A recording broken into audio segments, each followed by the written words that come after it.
E aí?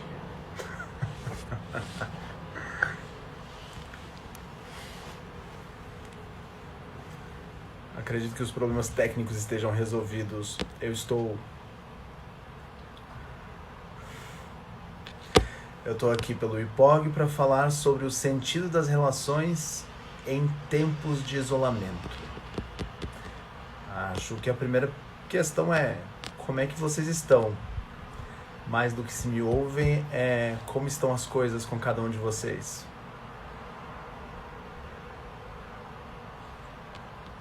Eu gostaria que em uma frase, algumas poucas palavras, vocês comentassem como está sendo esse período de isolamento que vocês estão experienciando. Estão sobrevivendo bem a ele?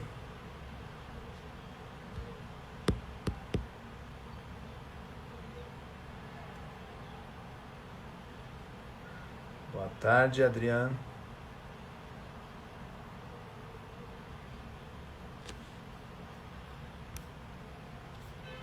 Espaços da verdade, comenta um pouco aí, como esclarecedor. Tenso, né? Você estava fazendo o trabalho de home office, Elias?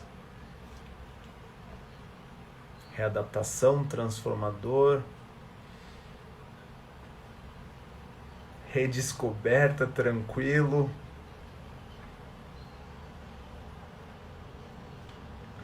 É sobre isso que a gente vai falar. Uma das pessoas escreveu sobre sentido de vida. Então é um pouco sobre isso que nós vamos falar. Pessoal, a chuva está começando aqui onde eu estou, em Goiânia. Eu vou fechar a janela, tá? E já volto.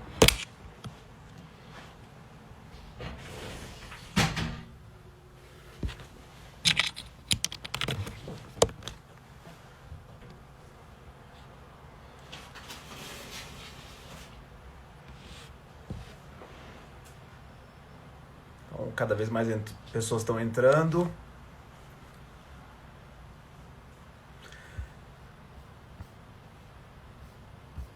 Então, a gente está num período bem desafiador, saindo das nossas zonas de conforto e tranquilidade, tentando reexperimentar o mundo e reexperimentar nós mesmos, como vocês têm mencionado aí. Todo esse processo é muito desafiador, mas antes de falarmos sobre isso, eu quero trazer um pouco da minha área de expertise. Como muitos de vocês sabem, eu trabalho com logoterapia, a ciência que estuda justamente o que vocês têm citado. Significado, ou mais adequadamente, sentido de vida. E aí eu quero começar comentando, ou melhor, quero começar contando a história do fundador da logoterapia. Não sei se alguns de vocês conhecem Viktor Frankl. Frankl, ele nasceu na Áustria no começo do século passado, inclusive por esses dias foi aniversário dele, 26 de março de 1905. E, eventualmente, ele se torna psiquiatra, neurologista, e como judeu, ele eventualmente é levado para os campos de concentração. Para vários campos de concentração. Os 3 principais seriam Theresienstadt, Dachau e Auschwitz. E nos campos de concentração, ele chega a dizer em um dos seus livros que ele passa a ter contato com a realidade nua e crua da vida como ela realmente é. Ele diz que nessa nudez da vida, ele literalmente se vê nu e ele fica só com seus óculos e um cinto de couro que eventualmente tem que trocar por um pedaço de pão mais tarde. A vida das pessoas no campo de concentração era bem diferente das nossas vidas hoje. Talvez nós até sejamos um pouco injustos em fazermos essa comparação. Mas todos nós vivemos micro campos de concentração nas nossas vidas. Pequenos campos de concentração do tipo, o que eu faço aqui? Para que eu estou aqui? E esse aparente sofrimento, ele vale a pena? Por que eu estou sofrendo? E todos nós, nesse período de Covid-19, sentimos que estamos em sofrimento. Alguns de nós em casa sofremos porque estamos em casa, não podemos trabalhar, sofremos financeiramente, sofremos a angústia de ficarmos confinados num espaço que para muitos é menor, para outros com sorte, mais sorte na vida é um pouco maior. Os desafios matrimoniais para aqueles que são casados florescem diariamente. Outros países que começaram os confinamentos, eles têm índices de divórcio e de violência doméstica muito grandes durante o período de confinamento. E lembre-se do que Frankl diz: nós reconhecemos a realidade nua e crua das pessoas como elas realmente são. A nossa realidade nua e crua nesse período de campo de concentração ou de confinamento que nós vivemos hoje. Mas temos outras pessoas em sofrimento também. Essas pessoas sofrem porque elas têm que ir trabalhar. Médicos e outros profissionais da saúde que são convocados diariamente para estar em postos de trabalho. Agentes de segurança pública e privada que têm que estar defendendo o que acontece lá fora enquanto nós estamos confinados. Outras pessoas sofrem. O simples caixa de supermercado, o motorista de ônibus, que não tem as condições mínimas de segurança sanitária, digamos assim. Viktor Frankl, judeu, entra em Dachau, entra em Theresienstadt e finalmente em Auschwitz. E em Auschwitz, tatuado no seu braço o seu número, que é isso que ele passa a ser. Só mais um número. O 119.104. E ele observa que há dois grupos de pessoas nos campos de concentração. Quais são esses dois grupos de pessoas? Aquelas que desistem da vida apesar de tudo, ou por causa de tudo que está acontecendo, e aquelas que não desistem, embora haja uma tragédia às suas voltas acontecendo. E Frankl observa que esse é o diferencial entre as pessoas. Aquelas de nós que desistimos e aquelas de nós que não desistimos. Mas espera aí, Sam, há um outro aspecto importante. Há também a aleatoriedade do campo de concentração. As câmaras de gás, por exemplo. Quem decide quem vai para a câmara de gás e quem não vai para a câmara de gás, senão o aleatório da vida. E aí Frankl tem uma derradeira explicação sobre isso. Ele diz, afinal de contas, o que é o ser humano? É o ser que sempre decide o que ele é. É o ser que inventou as câmaras de gás, mas é aquele que entrou nas câmaras de gás com a cabeça erguida. Em outros de seus livros, ele chega a dizer que nós, os seres humanos que entraram nas câmaras de gás, entraram com a cabeça erguida, cantando salmos, cantando o Pai Nosso, cantando versos religiosos pelos quais, em parte, eles estavam presos e pelos quais eles seriam mortos. É isso que os santos das várias origens religiosas sempre fizeram. Com a cabeça erguida enfrentaram o sofrimento. É isso que os grandes mártires das civilizações mundiais sempre fizeram. Mas, mais uma vez, nós não somos, e muito longe estamos nós, de sermos mártires e talvez até de santos. Nós somos seres humanos comuns, tentando enfrentar sofrimento numa era de isolamento. Tentando encontrar um sentido para esse sofrimento e um sentido nessas relações nessa era de isolamento. E como é que Frankl diz que os prisioneiros do campo de concentração encontraram um sentido? Como é que nós encontramos sentido para as nossas vidas? Frankl resume isso de uma forma bem simples. 3 elementos. Só e simplesmente 3 elementos. Primeiro, algo a oferecer ao mundo. Eu tenho um talento, uma habilidade, um conhecimento científico, uma arte, um ofício que eu consigo extrair de mim, retirar de mim ao meu melhor e oferecer ao mundo à minha volta. É isso.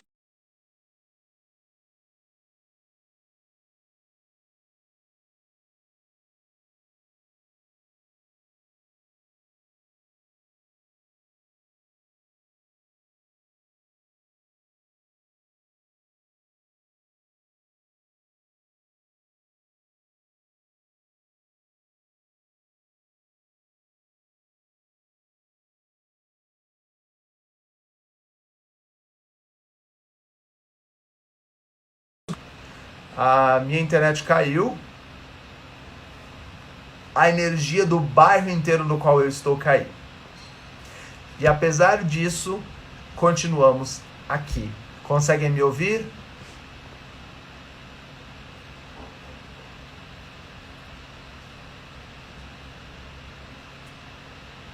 Alguém me ouve?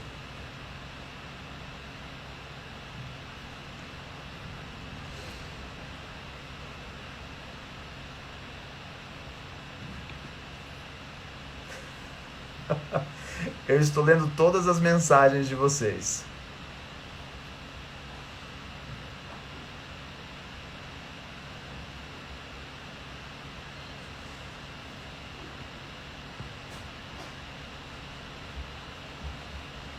Voltamos ou não? Sim. Então vocês se recordam que estávamos falando de Viktor Frankl. Viktor Frankl, o prisioneiro 119.104. O prisioneiro que descobriu nos campos de concentração a confirmação e a comprovação da sua teoria já postulada anos antes, enquanto ele era psiquiatra do Hospital Psiquiátrico de Viena. Viktor Frankl, no campo de concentração, ele percebe dois tipos de pessoas. Um tipo que se deixa morrer, que tenta fugir em plena luz do dia, sabendo que vai levar um tiro na nuca. Um tipo de pessoa que se joga na cerca elétrica com a certeza que vai morrer. E um outro tipo de pessoas que enfrenta a pior das febres tifoides, que enfrenta o pior dos sofrimentos e continua com a cabeça erguida enfrentando esses sofrimentos. Esse é o tipo de pessoa que encontrou sentido na sua vida. E aí, como eu estava dizendo, há 3 formas de encontrarmos sentido nas nossas vidas. A primeira é com aquilo que eu tenho dentro de mim e eu crio e ofereço para o mundo. Aquilo que Frankl chama de valores de criação. Os profissionais de saúde que estão trabalhando no frente da batalha contra o Covid-19. Esses são exemplos vivos de pessoas que encontraram dentro delas algo que faz seus olhos brilharem e faz elas enfrentarem, apesar do medo, da incerteza, da insegurança, a guerra contra o vírus. Esse é o primeiro tipo de pessoas, que encontram o sentido da vida criando algo. E aí eu estava citando os museus que têm aberto as suas exposições privadas para que as pessoas possam assistir. Museus em todo o mundo. A gente tem visto centros de musicais e de óperas disponibilizando o seu conteúdo para que as pessoas assistam. A arte é um dos valores de criação mais altos e notáveis, que nos faz não só influenciar positivamente o mundo, como viver aquilo que faz os nossos olhos brilhar, aquilo que traz sentido para as nossas vidas. Cientistas que diariamente têm se esforçado para encontrar cura para o Covid-19 e para tantos outros problemas do nosso mundo. Economistas que tentam enfrentar essa dicotomia entre economia versus ajudar as pessoas, que é uma dicotomia que nem deveria existir. São pessoas que descobrem os seus talentos e oferecem os seus talentos ao mundo. Primeira forma de encontrar sentido na vida: oferecendo algo de mim para o mundo. Segunda forma de encontrar sentido na vida: me abrindo para as emoções que o mundo me oferece. Estar aberto ao amor, ao carinho, à amizade. Estar aberto aos elogios, estar aberto às críticas. Gente, uma reflexão que talvez seja recomendado nós fazermos. Vocês não precisam responder se não quiserem. Mas como nós temos lidado com as críticas durante esses dias? Como é que nós temos recebido os comentários das pessoas que discordam de nós? Ou, reflitamos ao contrário, como é que eu tenho feito comentários para aquelas pessoas que discordam de mim? Eu tenho sabido dialogar, comunicar, porque comunicar significa pôr em comum. E a segunda forma de encontrar sentido na vida é quando eu consigo estabelecer uma ponte emocional com o outro, um vínculo com a outra pessoa. Como é que eu estabeleço esse vínculo se eu estou fechado em mim mesmo? E é por isso que eu detesto essa expressão isolamento social. Nós estamos em afastamento físico, mas a prova é que temos 60, 70, 80 pessoas conectadas através do Instagram, justamente porque não há isolamento social. Nós não somos árvores que podem... Nós não somos seres capazes de experimentar o mundo sozinhos e isolados uns dos outros. Nós precisamos dos outros. E aí, quais são as emoções positivas? Vai e volta, não é, gente? Como é que eu estou aberto para a experiência do mundo apesar dessas limitações tecnológicas? Quais são as emoções que nós nutrimos em momentos de dificuldades como esse que nós estamos vivendo?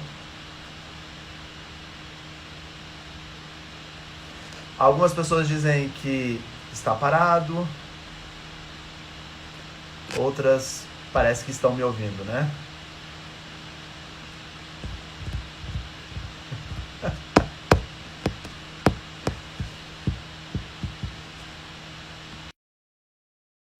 Voltou?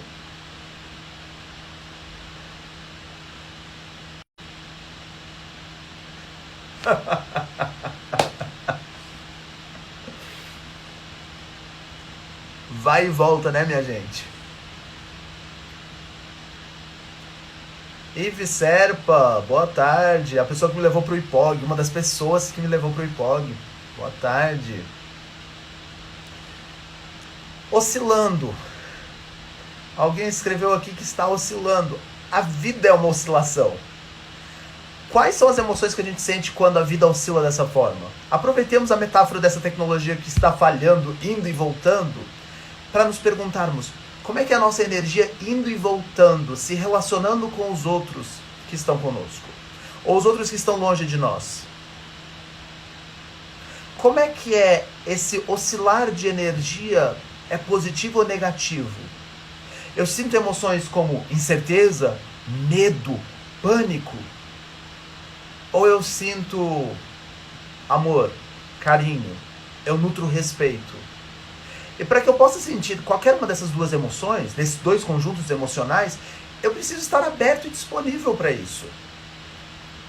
Há uma pesquisa que eu gosto muito, turbilhão de emoções, verdade. Há uma pesquisa que eu gosto muito, que ela é de 2000... É da primeira década desse milênio, desse século. E nessa primeira década, eles fizeram uma pesquisa com 144 pessoas. E pegaram um monte de gente e colocaram elas para transpirar. E após a transpiração dessas pessoas, pegaram as camisetas dessas pessoas, camisetas transpiradas das pessoas, e deram para outras 144 pessoas cheirarem o suor do outro. E nisso de cheirar o suor do outro, as pessoas foram sentindo emoções. Eu não sei se vocês já tiveram essa triste e desagradável experiência de sentir o suor, a fragrância e o perfume da outra pessoa. Mas havia dois grupos de pessoas que transpiravam aqui no processo. Eca mesmo. Mas havia dois grupos de pessoas que transpiravam. Um deles eram os que, pela primeira vez em suas vidas, se jogavam de um avião com paraquedas. E claro, com o paraquedas funcional, o paraquedas abria, elas sobreviviam, elas estavam com o instrutor. Eu não sei se vocês já tiveram essa experiência em concreto, eu adoraria algum dia ter. E quando essas pessoas se jogam, elas transpiram de nervoso. Transpiram de nervoso. Outras pessoas, ou melhor, as mesmas pessoas transpiraram em outra circunstância que era correndo, fazendo uma maratona. E quando elas corriam e faziam essa maratona, elas também transpiravam, como é óbvio. Pegaram essas camisetas dessas mesmas pessoas na situação A e na situação B e entregaram para 144 pessoas cheirarem. As pessoas que cheiraram as camisetas na situação A, logo em seguida eram expostas a uma determinada situação e sentiam medo naquela situação.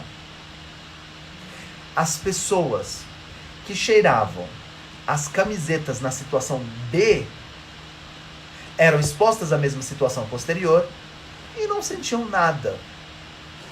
Moral da história. Por que eu estou contando isso? Medo é contagioso. Se eu tenho alguém com medo à minha volta, eu sinto o medo dessa pessoa e eu também fico com medo.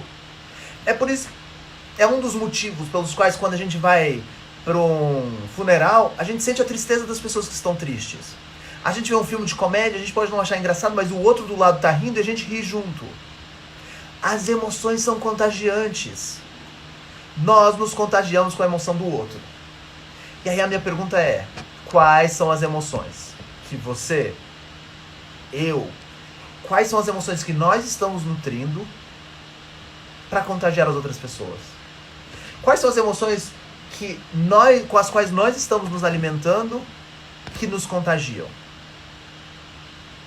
A primeira forma de encontrar sentido na vida é criando e oferecendo algo de mim para o mundo. Mas a segunda forma, ela é mágica. Ela tem a ver com a minha relação com os outros. E quão aberto ou quão fechado eu estou para essas relações com as outras pessoas. Chorar só porque o outro chora, exatamente. Rir só porque o outro ri. Estar feliz com a experiência de felicidade do outro. Estar triste com a experiência de tristeza do outro. Então, quando eu deixo de falar de isolamento social e passo a falar de afastamento físico, eu me recordo, até em palavras, que a nossa distância é só física. Eu não estou isolado do mundo. Eu não sou uma ilha, de repente. Eu ainda me conecto com as pessoas à minha volta. E por me conectar com as pessoas à minha volta, eu tenho uma responsabilidade com essas pessoas.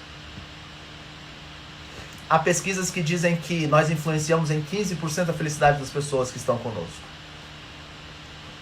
Eu acho que nós influenciamos muito mais todas as emoções das pessoas conosco.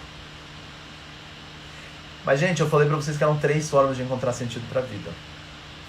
A terceira, e talvez aquela na qual nós verdadeiramente passamos a merecer o termo humanos, é no sofrimento. Viktor Frankl diz que aquelas pessoas que perante o seu sofrimento pessoal enfrentavam o mundo eram as pessoas com mais chance de sobreviver. Tem uma cena que ele descreve que me é muito difícil toda vez que eu passo por ela. É difícil lê-la. Mas ele fala, por exemplo, vocês imaginem, Auschwitz é na Polônia. Não é na Alemanha, tá, gente? É na Polônia. Auschwitz, na Polônia, campo de concentração, temperaturas abaixo de zero, às vezes 10, às vezes 20 graus abaixo de zero, condições precaríssimas. E nessas condições precárias, os prisioneiros tinham que proteger os seus pés. E não tinham meias, mas tinham botas. Só que as botas não tinham mais cadarço. Como é que vocês acham que estavam os pés desses prisioneiros? Quase necrosados, ou em processo de necrosamento. Pele apodrecida. E nisso que a pele deles estava necrosando, completamente cheia de feridas e tudo mais, eles precisavam fechar as botas sem meias. Como é que vocês acham que eles improvisavam cadarços? Arame farpado. Então imaginem, sapato gasto, temperaturas gélidas abaixo de zero, pés cheios de feridas e o cadarço era o arame farpado. E mesmo assim, essas pessoas se levantavam todos os dias, faziam os trabalhos forçados, mas além dos trabalhos forçados, eles se ajudavam. Aqui, gente, nós estamos reclamando de conexão ruim no Instagram. A gente não está reclamando de pé machucado, de frio abaixo de zero. Nós não temos arame farpado como cadarço. Se nós estamos reclamando de conexão de internet, é porque a nossa vida é razoavelmente melhor do que muita gente. Como é que nós estamos lidando com o sofrimento que talvez nos dê a oportunidade de ser o bastião de ajuda de outras pessoas, o ombro para os outros? Porque quando a gente tem medo, a gente tem muitas reações indesejáveis. O medo gera que tudo seja visto como uma ameaça. Que aí, se tudo é ameaça, o que eu vou fazer? Eu vou contra-atacar, eu vou rebater. E aí eu estrago a segunda forma de encontrar sentido na vida, né? Mas se perante o sofrimento eu enfrento ele com a cabeça erguida, eu me torno uma bengala, uma ajuda, um ombro para outra pessoa. E é por isso que Frankl diz que é nesse momento que nós verdadeiramente descobrimos o que é o ser humano. É o ser que sabe sofrer de cabeça erguida. É o ser que tem a capacidade de sofrer com a cabeça erguida. Isso não quer dizer que o sofrimento seja necessário. Não. Não é obrigatório. Se alguém tiver a sorte de nunca sofrer na vida, ótimo. Mas ele vai bater mais cedo ou mais tarde na nossa porta. A gente vai sofrer, não tem como fugir.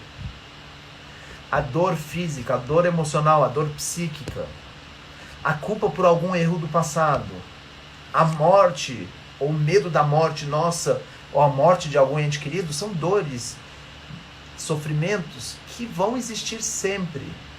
Como é que nós lidamos com eles? E aí, Ivy, eu te pergunto, por exemplo, a Ivy falou, eu me torno um propulsor de sonhos e de crescimento. Propulsor, gente, não significa só nós mesmos. Nós temos que ser propulsor para os outros. E aí nasce a empatia. A empatia é a verdadeira característica do ser humano. Empatia. A capacidade de compreender que a vida é finita e eu tenho que aproveitar essa vida com o outro. Empatia. Empatia não é me colocar no lugar do outro e ver o mundo aos seus olhos, porque eu nunca vou conseguir fazer isso. Empatia é sentir a dor do outro. Eu talvez nunca consiga sentir a dor do outro. Empatia é fazer um esforço para me colocar no lugar do outro, é um esforço para sentir a dor do outro. E é um esforço para ajudar o outro. Como alguém falou mais acima, cada um vai enfrentar de uma forma diferente. A Regina está falando que nestes tempos precisamos usar a arma da gratidão. Saber viver em todas as situações. Se está tudo bem, bom. Se não estiver tudo bem, bom também. Tudo passa. No final, sempre vai dar certo. Sim, Regina, no final sempre dá certo. Mas o processo é que é doloroso. E aí nós precisamos enfrentar esse processo com a cabeça erguida. Pensemos nas nossas experiências diárias nessa época de Covid-19.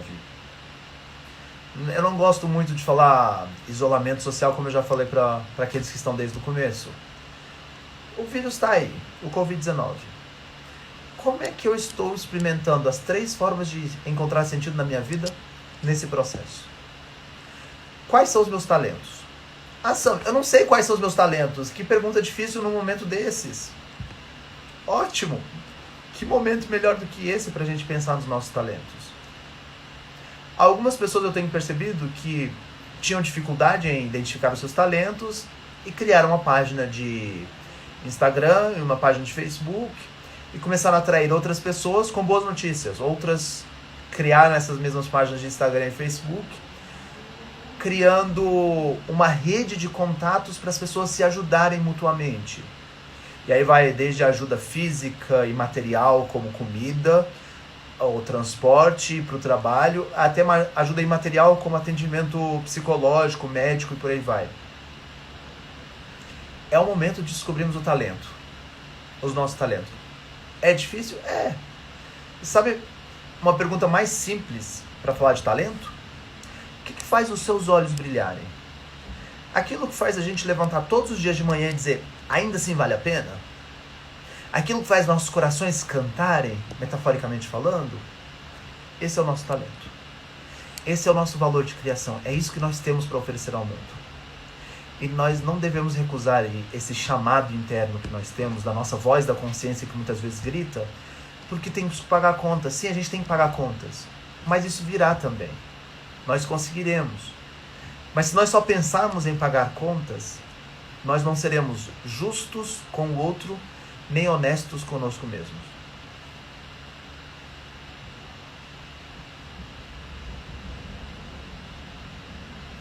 Talvez mais do que pensar nas causas, pensarmos também nas causas, mas também nas consequências. Um outro existencialista, Jean-Paul Sartre, ele dizia que responsabilidade é quando eu percebo que as minhas escolhas, se forem replicadas por outras pessoas, serão boas escolhas ou más escolhas. Todas as escolhas que eu fizer na minha vida, todas, pensemos assim, se o mundo inteiro escolhesse a mesma coisa que eu, o mundo seria melhor ou seria pior? Se todo mundo ficasse brigando no Facebook, no Instagram e qualquer outra rede social, o mundo seria melhor ou pior? Se eu me preocupasse com o outro e perguntasse para ele, como você está? O mundo seria melhor ou pior?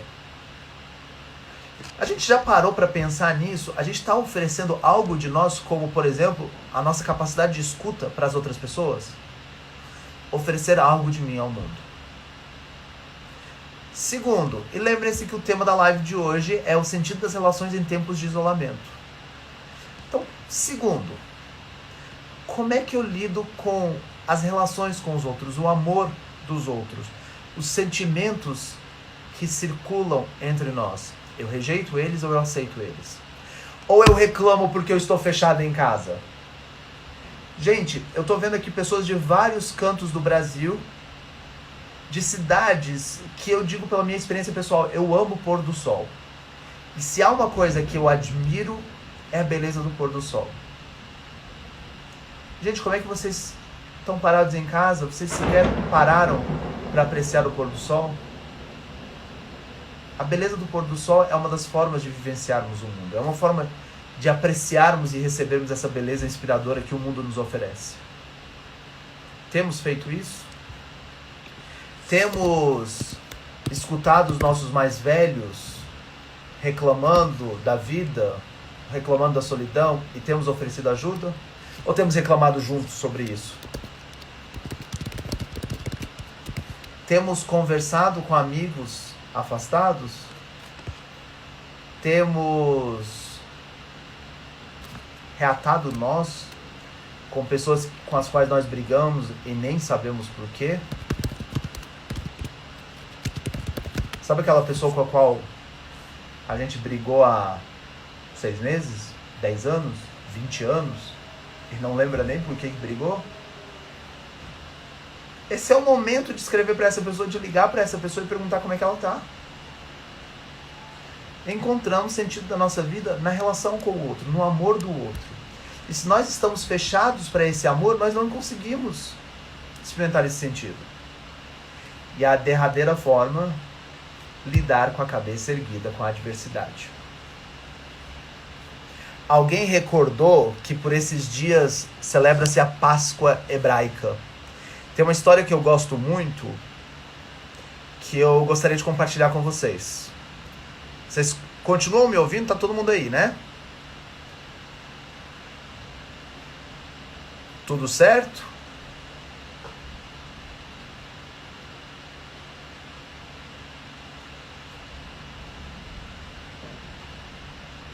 Okay. Ótimo. A Ludmilla, você também tá aí. Beijo pra você, Ludmilla. Minha super parceiraça. Priscila, Gisele. Reconheço alguns nomes e alguns arrobas aí. Vejo pessoas novas também. Então eu quero contar uma história pra vocês. Do livro, ou do conjunto de livros, que na minha opinião é equivocadamente chamado de Velho Testamento. Na verdade é a Torá hebraica. A Torá hebraica, os livros sagrados do judaísmo, que se tornam o Novo Testamento do cristianismo, tem uma passagem que eu sou encantado por essa passagem. Quem me conhece sabe que as partes que tem a ver com a entrada e a saída do povo hebreu do Egito são partes que me encantam. Toda a narrativa, desde os sonhos de José e como José investiu em si mesmo e chegou ao topo do poder no Egito, até a saída. E eu quero trazer um pouco o momento da saída dos hebreus. Os hebreus foram escravizados por quase 100 anos. Eles sofreram constantes ataques de uma massa egípcia dominadora. E quando finalmente Moisés e Arão organizam os hebreus para saírem, e eles saem da noite para o dia, eles saem do Egito, a mão de obra, digamos assim, a massa trabalhadora do Egito saiu. E o que o exército e o faraó fazem? Juntam os 40 melhores generais, colocam nos 40 melhores coches, dirigidos pelos 40 melhores cavalos do exército e de todo o Egito, e saem disparados na direção dos hebreus, liderados por Moisés. E aí Moisés avança com os hebreus e chegam finalmente às orlas de um mar. Beco sem saída. Não há muito o que fazer. Os hebreus começam a reclamar, eles veem os egípcios se aproximando, começam a reclamar dizendo, e isso é um trecho bíblico dizendo, não havia sepulcros o suficiente no Egito para tu nos trazeres para cá e sermos mortos aqui? E o que vocês se recordam que acontece? A gente recorda muito de textos, ou melhor, pedaços de filmes que mostram Moisés avançando sobre o mar. Na hora do mar, ele levanta o cajado, bate o cajado na água e as águas se abrem. E as pessoas, as multidões de hebreus adentram. Não foi isso que aconteceu. Não é isso que está registrado, pelo menos, na Torá. O que está registrado na Torá é exato oposto disso. Os hebreus entraram no mar. Primeiro entrou Moisés, Arão, seu meio-irmão, entrou logo em seguida. E aí entraram 10, 20, 50, 100, não sabemos quantos hebreus entraram. E eles continuaram avançando pelo mar. E eu imagino que o mar não era raso. Eles continuaram avançando e avançando e avançando, até que finalmente, depois de muitos deles entrarem no mar, o mar se abriu. E aí acontece a mágica. Isso é o salto de fé. Não se trata de um líder magicamente, ou uma solução mágica, ou uma pesquisa mágica, bater o seu cajado e os problemas desaparecerem. Não é isso que acontece. Na verdade, o que acontece é que nós precisamos ter fé. Nós precisamos enfrentar o sofrimento com a cabeça erguida, entrar no mar, e depois de entrar no mar, o mar de tribulações, o mar penoso de problemas, ele vai se abrir. E aí os problemas se resolvem. E é por isso que eu digo, talvez entender a causa não seja tão importante. Por isso que eu digo que a certeza do final é mais importante. A confiança no processo é mais importante. E lidar com o processo de cabeça erguida. E essa é a maior forma de encontrarmos sentido nas nossas vidas. Enfrentarmos o sofrimento. Mas lembrem-se que estamos falando de relacionamentos. As 3 formas de encontrarmos sentido nas nossas vidas têm a ver com as nossas relações saudáveis e significativas com o mundo à nossa volta. Nós criamos algo de nós e oferecemos esse algo de nós para o mundo, para os outros. Nós nos abrimos a receber o amor e as outras emoções dos outros. E nós lidamos juntos, com a cabeça erguida, como Moisés e os hebreus entraram juntos no mar do sofrimento. E assim nós encontramos sentido nas nossas vidas. Há 3 opções. Há 3 formas, segundo a logoterapia fundada por Viktor Frankl. A pergunta é: estamos fazendo isso? Ou estamos nos jogando, metaforicamente, nas cercas elétricas que só vão nos matar? Frankl era o prisioneiro 119.104. Só que ele conseguiu transcender essa condição de mero prisioneiro, de mais um número, e se tornar um ser humano que influenciou gerações de pessoas. O livro dele, que eu super recomendo vocês lerem, O Psicólogo no Campo de Concentração, é considerado um dos 15 livros mais importantes da história da humanidade. Um livro dessa finura, na qual ele fala justamente de suas experiências e como essas experiências acabam influenciando positivamente outras pessoas. E a pergunta que eu quero deixar para vocês é: o que nós somos? Um mero prisioneiro do Covid-19? Mais um número? Alguém que desistiu e vai se jogar na cerca elétrica metafórica? Ou alguém que vai lidar com seu microcampo de concentração com a cabeça erguida porque encontrou sentido na sua vida com as outras pessoas à sua volta? Essa é a pergunta para vocês. Qual dos 2 caminhos a gente vai seguir? E agora eu vou ler as perguntas que vocês escreveram para mim. E se tiverem perguntas, gente, por favor, tem uma caixinha de perguntas aqui embaixo que eu recomendo vocês usarem, tá? O livro é O Psicólogo no Campo de Concentração, da editora Vozes.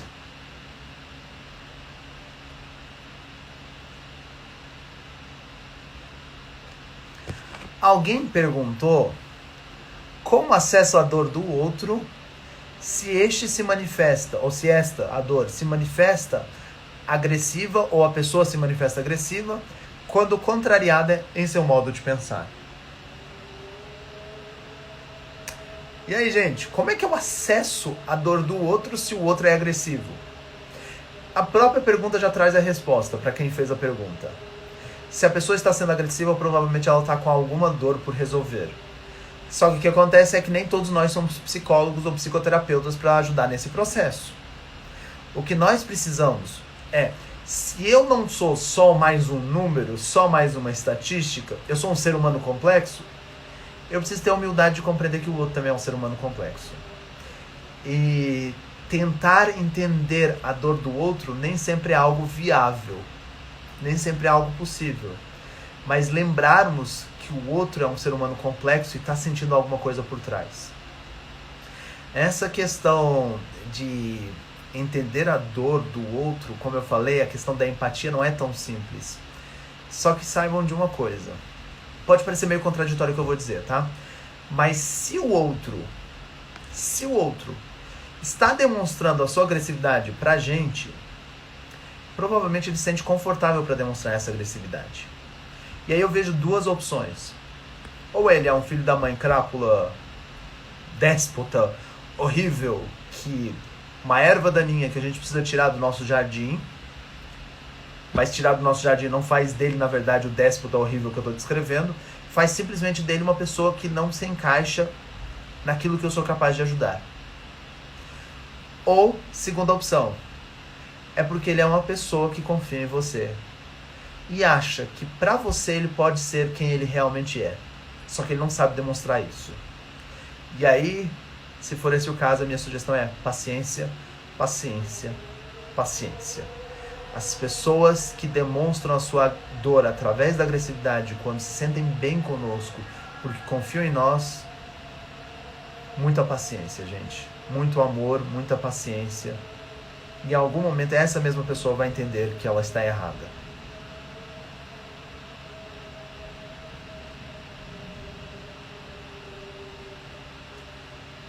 Mais alguma pergunta? Em alguns casos, sim. Alguém diz assim que em alguns casos a pessoa está doente de orgulho. Muitas vezes o ego impede que a gente assuma o que a gente realmente quer assumir. A gente assuma as nossas emoções publicamente.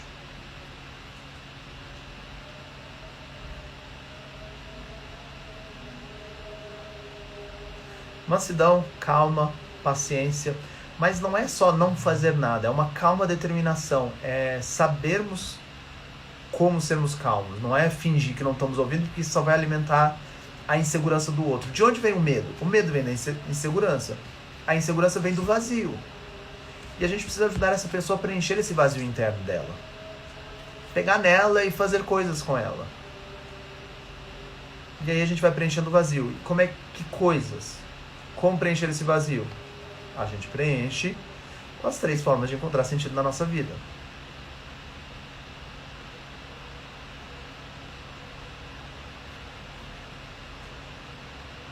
O desafio é encontrar sentido na dificuldade. O desafio é encontrar sentido no sofrimento.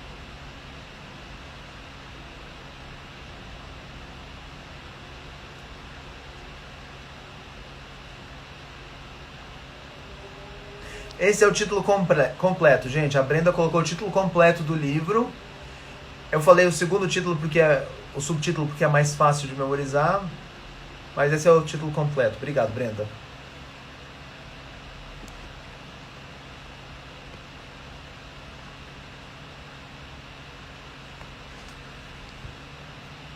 Bem, gente, se não há mais questões ou perguntas, acho que a gente pode se despedir, não é?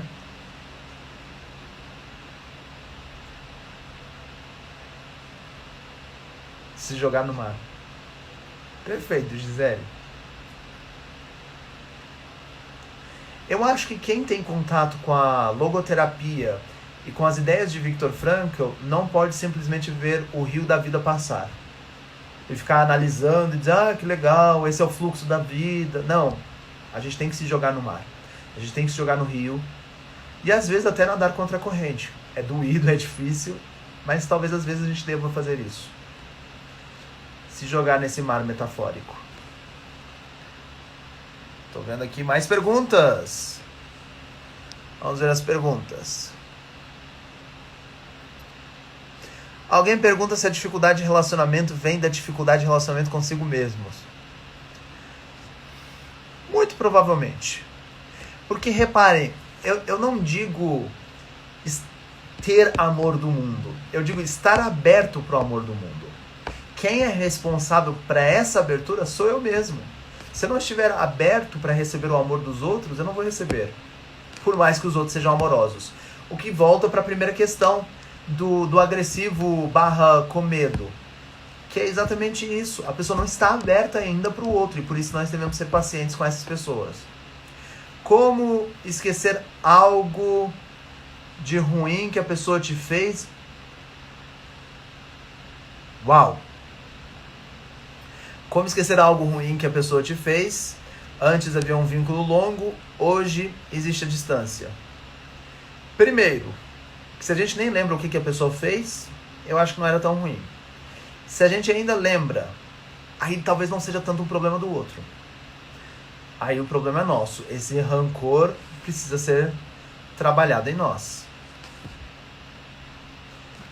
E isso dá umas boas sessões de psicoterapia. Porque se algo é tão forte que depois de meses ou ano ainda me incomoda, tem algo em mim, mais uma vez, que precisa ser trabalhado. Gente, tem uma galera que tem rancor de gente que já morreu. A pessoa já morreu faz 10, 20 anos. E ainda tem rancor dessa pessoa. O problema não tá na pessoa, tá em mim.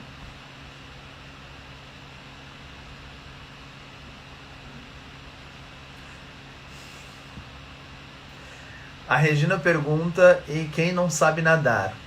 Ou que não acredita que consegue? Cabe ao outro evangelizá-lo na natação do sentido. Por isso que é tão importante cada vez mais falarmos sobre as questões de sentido de vida. Para que mais pessoas percebam que isso existe e que é possível encontrar um sentido. Não podemos alimentar um mundo nihilista em que a gente faz o que a gente quer, quando a gente quer, do jeito que a gente quer e passa por cima de quem a gente quiser. A gente precisa ensinar as pessoas a apreciarem o rio do sentido e eventualmente nadarem nesse rio. E a melhor forma de aprender? Nadando. Sigmund Freud, que não era existencialista, que não se preocupava com o sentido de vida, ele, em um de seus últimos escritos, ele dizia que quando as pessoas começam a se preocupar com o sentido da vida, é porque elas estão no caminho certo. E num dos seus escritos anteriores, ele dizia, na sua juventude, ele dizia, quando as pessoas se preocupam com o sentido da vida, é porque elas estão doentes. As duas frases estão certas. Quando a gente se preocupa com o sentido da vida, é porque algo ruim está acontecendo. Só que não quer dizer que a gente esteja piorando na doença, quer dizer que a gente está melhorando e saindo da doença. E é por isso que a gente precisa se jogar nesse rio e nadar.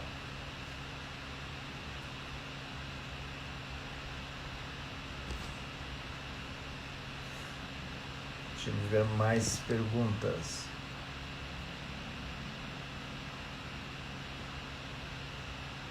Como demonstrar mais segurança aos próximos, sendo de fato alicerce nesse período conturbado? Me conhecendo. Eu acho que o primeiro passo de qualquer existência responsável é nos conhecendo. Se eu não me conheço, eu não vou conseguir ajudar os outros. Mas o truque é, eu me conheço quando eu coloco a cara a tapa, quando eu me jogo no rio do sentido. Quando eu arrisco e eu vejo o que eu sou capaz, reflito sobre os meus erros e as minhas potencialidades, e o que eu faço de novo? Planejo e arrisco de novo. É um ciclo constante de planejar, de pensar e arriscar, agir e depois refletir sobre a minha ação. É esse ciclo constante de planejamento, ação, reflexão que a gente deve experienciar e viver. E com base em que eu planejo, Sam? Com base nos meus talentos, com base nas minhas capacidades. Então eu acho que há 2 pontos cruciais. Primeiro, autoconhecimento. Segundo, muita leitura, muita reflexão de o que faz a vida valer a pena e como eu posso ajudar as outras pessoas à minha volta. Lúcia, a live vai ficar disponível 24 horas, tá? A gente já tá quase terminando, mas vou arriscar em tentar responder a tua pergunta. Como é que eu respondo essa pergunta em 2 ou 3 frases? A Lúcia pergunta como ajudar crianças nesse período. Eu acho que uma coisa muito importante, 2 coisas importantes. Eu vejo muitos pais querendo ser um ponto sólido para os seus filhos, né? Um farol de luz ali sempre firme. E eu não digo que isso necessariamente esteja equivocado. Aliás, está certo. Só que eu preciso receber ajuda. Eu preciso ter um amigo fora de casa com quem eu possa conversar também. Pego o telefone, ligo, fulano, eu passei por isso. E o fulano pode não saber as respostas para tudo. Mas eu tenho esse ombro. Outra coisa muito simplória, muito simplista na verdade, é rotinas. O medo é gerado pela incerteza e pela insegurança. Então eu preciso criar uma rotina que traga essa certeza e essa segurança para as crianças. Mas, Lúcia, eu escrevi um artigo por esses dias sobre como as famílias lidam ou deveriam lidar em época de Covid-19. Se você ou qualquer outra pessoa quiserem um artigo, eu passo para vocês via Instagram, no meu direct pessoal. Só que isso é o tema de uma outra live inteira, talvez.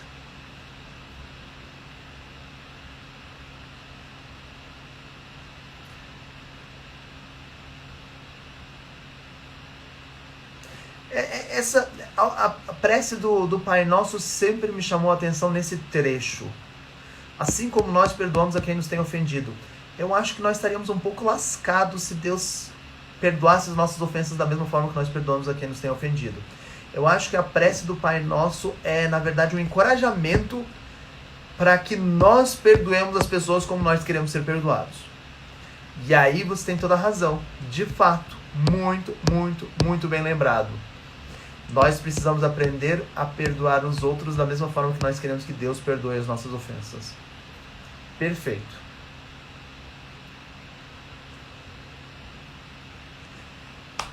Gente, me foi solicitado uma live de 40 minutos e a equipe do IPOG me disse: não pode passar de 40 minutos, meu Deus, não. Já vamos em 50 mais ou menos. A conexão vai cair em alguns minutos. Se vocês tiverem mais perguntas, eu posso ir respondendo, mas também podemos conversar depois via direct, se vocês quiserem. Deixa eu ver se tem alguma que eu não respondi.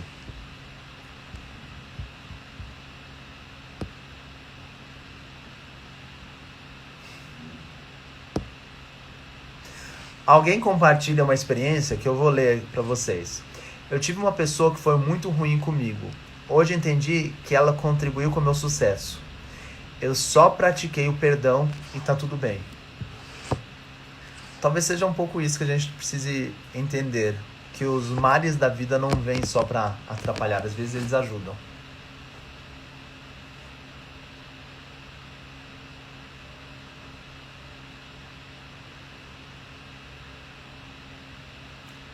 Juliana, acho que aí são casos diferentes. O teu caso é muito mais profundo e talvez a pessoa tenha mudado, talvez não. E eu imagino que você tenha passado por muitas dificuldades. Eu não tenho o que eu posso te dizer nesse momento numa live. Mas sei que os passos que você descreve ter dado já são passos gigantescos, que muita gente não daria. Então, parabéns. Parabéns, de coração, parabéns, porque você é uma guerreira. Se você conseguiu pelo menos perdoar, você é uma super guerreira. Eu vou então terminar com uma última história. Posso contar uma história?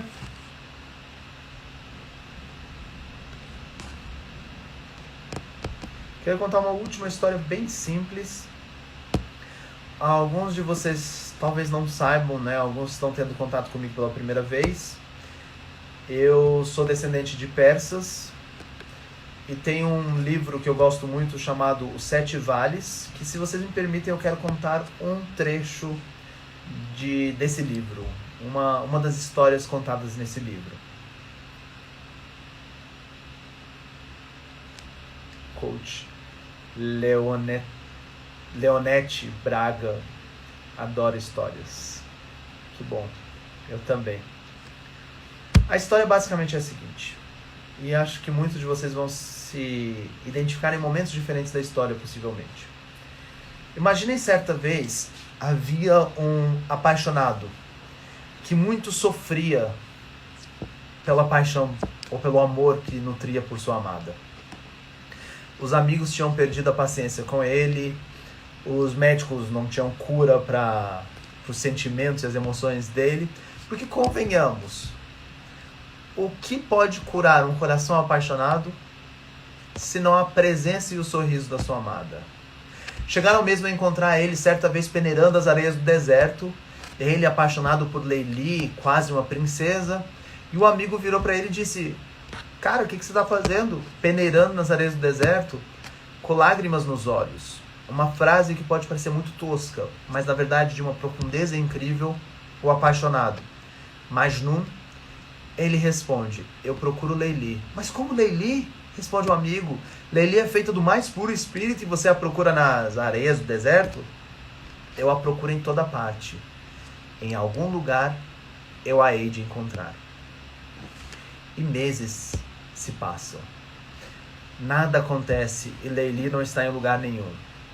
Essa Leili é a mesma Leili que deu origem a uma música de Eric Clapton e a outra de Sting. Leili, filha de um nobre, que ninguém sabia onde estava. Os amigos não encontravam, ele não encontrava. E uma noite, perdendo total paciência, não conseguindo dormir, mais uma de muitas noites de insônia, ele se levanta e anda pelas ruas. E enquanto ele anda pelas ruas, ele vê que tem uma pessoa o seguindo. Ele acelera o passo, essa pessoa acelera o passo. Ele começa a correr, essa pessoa começa a correr. E ele grita aos céus e diz: meu Deus, é um malfeitor que quer fazer mal, é um ladrão, um assassino, é o anjo da morte. E ele acelera o passo, até que outras pessoas o perseguem e ele chega a um muro. Ele tem perante ele pessoas à volta dele, um muro, e o que ele faz? Ele escala o muro e se joga do outro lado. E do outro lado do muro, o que ele encontra, ou melhor, quem ele encontra? A sua amada Leili, com uma candeia na mão, procurando um anel que ela havia perdido. Ele se ajoelha no chão e reza e diz: meu Deus, aquele era o anjo da vida, o próprio Gabriel me trazendo a minha amada. Se eu apenas o soubesse. Se eu apenas o soubesse. E aí, essa é a pergunta. O que aqueles vigias realmente representavam? O sofrimento que nos persegue ou algo que nos conduz para atingirmos a nossa meta? Porque sofrimento nos persegue e é ao mesmo tempo algo que nos faz atingirmos a nossa meta. Nós podemos ficar na parede, no muro e lamentar. Nós podemos tentar enfrentar o sofrimento e apanhar dele. Ou a gente pode escalar o muro e encontrar a nossa amada. Encontrar aquilo que faz nossos olhos brilharem, nosso coração palpitar com energia e cantar. Nossas vidas valer a pena. E eu espero que essa live ajude vocês a descobrirem o que faz as vidas, as suas vidas, as nossas vidas valerem a pena nessa época de Covid-19. Muito obrigado, gente, e até uma próxima.